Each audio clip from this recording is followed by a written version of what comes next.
So hello friends, welcome back to my YouTube channel. आज हम लेके आए हैं एक नया एपिसोड का review Mr and Mrs Parshuram का। तो पहले के वीडियो को सपोर्ट करने के लिए बहुत बहुत शुक्रिया। और अगर आप मेरे चैनल पर नए हो तो प्लीज़ सब्सक्राइब कर लीजिएगा और बेल आइकन दबाना बिल्कुल ना भूलें ताकि नए वीडियोज़ रोज़ आपके फीड्स पे आते रहे। सो आज के एपिसोड की शुरुआत में हम देखते हैं करण कुलकर्णी विकी शर्मा से मिलने जाता है। वो उसके पैसे लेके आता है 50 लाख रुपए, जो उसने उसे बताया था कॉल पे कि मुझे मेरे पैसे चाहिए 50 लाख रुपए, तुरंत दे देना तभी मैं तुम्हारा काम आगे करूँगा। तो करण कुलकर्णी उसे कहता है, लो तुम्हारे 50 लाख रुपए और आगे के काम शुरू करो, मुझे बस शालिनी का नाम ख़राब करना है पूरी दुनिया के सामने। जैसे उसने मेरे बेटे का नाम ख़राब किया है, मेरे बेटे के ऊपर केस लगवाया है और मेरे बहू को जीने नहीं दे रही है, वैसे ही ठीक वही हालत मुझे शालिनी देशमुख का करना है। बट विकी इस बार कुछ सोच रहा होता है, वो अलग ही थिंकिंग में होता है। करण कुलकर्णी उससे पूछता है कि क्या हुआ, तुम क्या सोच रहे हो। तो विकी शर्मा कहता है कि मुझे ये सब ठीक नहीं लग रहा है, मैं किसी शादीशुदा औरत का नाम ख़राब कर रहा हूँ पूरी दुनिया के सामने, ये मुझे बिल्कुल ठीक नहीं लग रहा। वो ऊपर से 2 बच्चों की माँ है, मैं किसी शादीशुदा औरत और एक माँ के साथ ये ऐसी चीज़ें नहीं कर सकता हूँ, ये बिल्कुल मेरे एथिक्स के अगेंस्ट है। भले ही मुझे पैसे बहुत मायने रखते हैं बट ये मुझे ठीक नहीं लग रहा है, जो तुम मुझसे करवा रहे हो ये बहुत गलत चीज़ है। कुलकर्णी कहता है कि ये 50 लाख है इस पर, अगर तुम्हें और पैसे चाहिए और 50 लाख चाहिए मैं वो भी दे दूंगा, लेकिन तुम इस गेम को, इस चीज़ को तुम आधे में छोड़ के नहीं जा सकते, तुम अपना काम करो बस। शर्मा कहता है मुझसे नहीं होगा, बट करण कुलकर्णी उसे मना करता है कि तुम्हें ये करना ही होगा, आधे में तुम छोड़ के जा ही नहीं सकते। दोनों का नाम मीडिया पे पूरा वायरल हो गया है, तो सोशल मीडिया पे भी ये न्यूज़ सब वायरल हो गई है। अब तुम्हें बस अपना काम कंटिन्यू रखना है। वो अभी अपने डाउनफॉल में है शालिनी, उसे और टॉर्चर करना है ताकि वो केस वापस ले ले मेरे बेटे पर से। विकी शर्मा कहता है कि अगर मैं इस केस में फंस गया तो, अगर मैं खूनी ठहराया गया तो करण कुलकर्णी कहता है नहीं, मैंने सारे फॉल्स एविडेंस को बाय कर लिया है, सब यही बोलेंगे कि शालिनी ने ही मारा था और तुम्हें भी यही कोर्ट में कहना है कि वो जब भी आई थी मेरे पास बिना मंगलसूत्र और बिना सिंदूर के ही आती थी, मुझसे प्यारी प्यारी बातें कर रही थी, और जो आई विटनेसेस है वो भी यही कहेंगे कि वो बिना मंगलसूत्र और सिंदूर के ही तुमसे मिलती थी। तो तुम इस केस में बिल्कुल नहीं फंसोगे, तुम्हें मैं निकाल लाऊंगा इस केस से, बस तुम अपना काम करते रहो, उसे फंसाते रहो अपने जाल में। यही सब कह के करण कुलकर्णी वहाँ से चला जाता है और फिर विकी शर्मा शालिनी को कॉल करता है, जो गई होती है स्कूल, प्रिंसिपल से बात कर रही होती है कि प्रिंसिपल उनके बच्चों को वापस स्कूल में आने दे। वहाँ प्रिंसिपल से वो बात कर ही रही होती है, तब उसको कॉल आता है। तो वो पूछती है कि आप कौन बोल रहे हो, तो वो कहता है विक्की शर्मा। तो वो चिल्लाने लगती है कि आप मुझे बार बार क्यों कॉल कर रहे हो, मुझे क्यों परेशान कर रहे हो। तो प्रिंसिपल कहती है थोड़ा आवाज़ धीमे है, मतलब आहिस्ता से बात कीजिए। उससे बात करती पूछती है क्यों कॉल कर रहे हो। तो विकी शर्मा कहता है तुम्हें अपने बच्चों को स्कूल में एडमिट करने के लिए पैसे चाहिए थे ना, वो मैं दे दूँगा। बट शालिनी कहती है मुझे तुम्हारे जैसे इंसान से एक भी पैसा नहीं चाहिए, जो मेरा नाम ख़राब करने में तुले हुए हो, मुझे आपसे कोई पैसे नहीं चाहिए। और ये बोल के वो कॉल को कट कर देती है। फिर वो प्रिंसिपल से बात कर रही होती है कि प्लीज़ इन्हें वापस स्कूल में एडमिशन दे दो। प्रिंसिपल कहती है इनका स्कूल आना बंद इसलिए है, इसका 2 रीज़न है, एक तो तुम्हारा नाम पूरी दुनिया में ख़राब हुआ है और दूसरा है इनकी फ़ीस अभी तक भरी नहीं है, तो आप इनकी फ़ीस भर दीजिए, तब शायद मैं कुछ सोच सकती हूँ आगे कि इनको स्कूल में आने देना है या फिर नहीं। तो शालिनी कहती है ठीक है, मैं इनका फ़ीस का कुछ इंतज़ाम करती हूँ और थैंक यू वेरी मच बोल के वो वहाँ से उठ जाती है। फिर एक टीचर आती है, तो वो शालिनी को कहती है कि क्या तुम इनका फ़ीस विकी शर्मा से लेके आके देने वाली हो।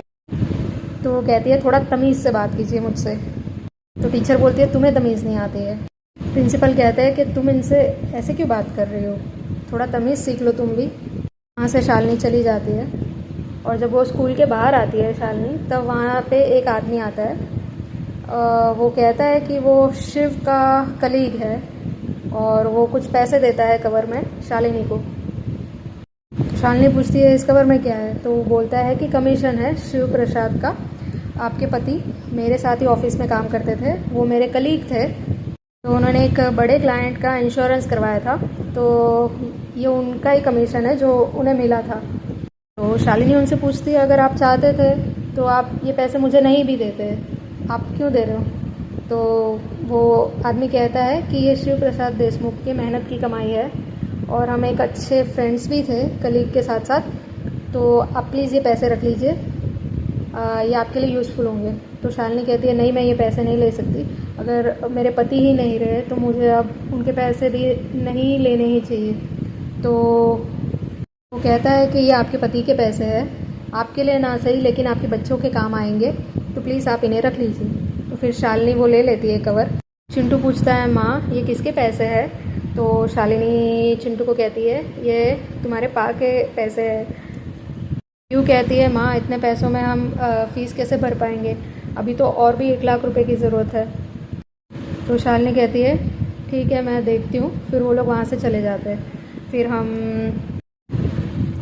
वो लोग जैसे ही जाते हैं तब एक कार के पीछे से शिव और बलराम उनको देखते हैं और शिव कहता है I am very much sorry Shalini, मैं तुम्हें ये सब अकेले फेस करने दे रहा हूँ क्योंकि सब यही कह रहे हैं कि मेरा खून तुमने किया है और सारे सबूत तुम्हारे ही खिलाफ है, लेकिन मैं इस केस को जल्द से जल्द ही सॉल्व कर दूंगा।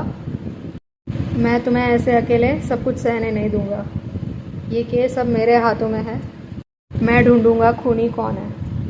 देन वो उसके सारे फ्लैशबैक्स आते हैं, कैसे वो गए थे मनाली, कैसे शालिनी ने उसे शूट किया था, वो सब चीज़ें सोच रहा होता है और फिर उसने कसम खाई कि वो एक केस को सॉल्व करके ही रहेगा, शालिनी को निर्दोष ठहरा के ही रहेगा।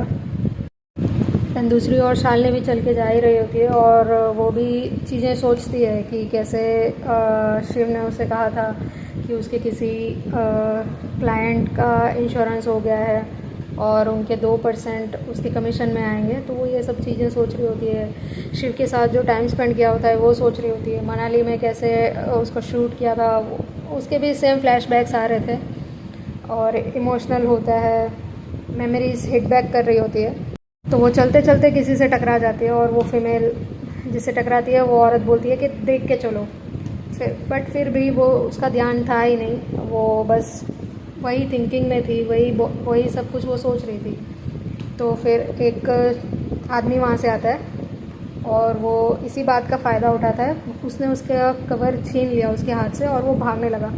शालिनी भी उसके पीछे भाग रही थी कि ये मेरे पैसे दे दो, प्लीज़ मुझे दे दो, भगवान के लिए दे दो। वो उसके पीछे ही भागती रही, बट बीच में कुछ हुआ और शालिनी नीचे गिर गई और वो चोर वहाँ से भाग निकला।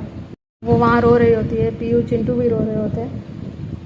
उसे कहती है देखो ये तुम्हारे पा के पैसे लेके भाग गया, तुम्हारे फीस भरनी थी उससे, वो पैसे लेके वो भाग गया, अब मैं क्या करूँगी, अब क्या होगा। यूँ कहती है माँ देखो सब लोग कैसे देख रहे हैं हमें, आप प्लीज़ यहाँ से चलिए, घर चलते हैं, हम घर चल के बात करते हैं। तभी शालिनी को कॉल आता है कुलकर्णी का। वो कहता है कि प्लीज़ मेरे बेटे के ऊपर से वो केस वापस ले लो। शालिनी बोलती है कि नहीं, अब तो मैं हरगिज़ वो केस वापस नहीं लेने वाली। तरह से तुमने दुनिया भर में मेरा नाम ख़राब करके रखा है, तुमने मेरे बच्चों की लाइफ बर्बाद कर दी है, तुमने शिव को मारा है, तो मैं अब तो केस वापस लेने ही नहीं वाली हूँ। कुलकर्णी भौंकला जाता है, वो मतलब कि शांत हो जाता है। फिर वो बोलता है प्लीज़ लो तुम्हारी सिस्टर आराध्या से बात करो। तो आराध्या भी शालिनी को समझा रही होती है प्लीज़ आप ये केस वापस ले लीजिए और मुझे मेरे पति के साथ जीने दीजिए। शालिनी भी उसे यही कहती है कि अब कि आज के बाद तुम मुझे कॉल मत करना, ये केस तो मैं वापस लेने ही नहीं वाली हूँ, और वो फ़ोन कट कर देती है। तब चिंटू शालिनी को देख के बोलता है माँ आपने मेरे पा का खून किया है माँ, मैं अब नहीं रहने वाला हूँ तुम्हारे साथ, और वो वहाँ से भागने लगता है। तो उसके पीछे पीछे शालिनी और पीयू भी भागते हैं, लेकिन भागते ही भागते वो किसी गाड़ी से टकरा जाता है और यहीं पे वो सीन एंड होता है। और नेक्स्ट सीन में पुलिस स्टेशन दिखाया जाता है। कांस्टेबल आके पुलिस से बोलता है कि एडवोकेट दीक्षित ने आपसे मिलने के लिए किसी को भेजा है। पुलिस कहता है कि हाँ ठीक है, उन्हें अंदर भेज दो। आज के लिए इतना ही फ्रेंड्स, मिलते हैं नेक्स्ट एपिसोड रिव्यू में। Thank you for watching, thank you for supporting, thank you guys.